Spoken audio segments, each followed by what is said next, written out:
my name is Courtney Gitto, and I'm a first-year apprentice carpenter with Local 255.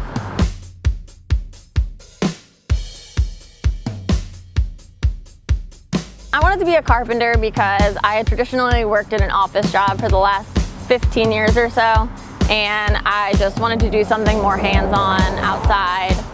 I get to be on the water every day, working with my hands. I like being physical, building things. My pay is great. I have amazing benefits, and the people I work with are amazing mentors and have been teaching me everything I need to know along the way.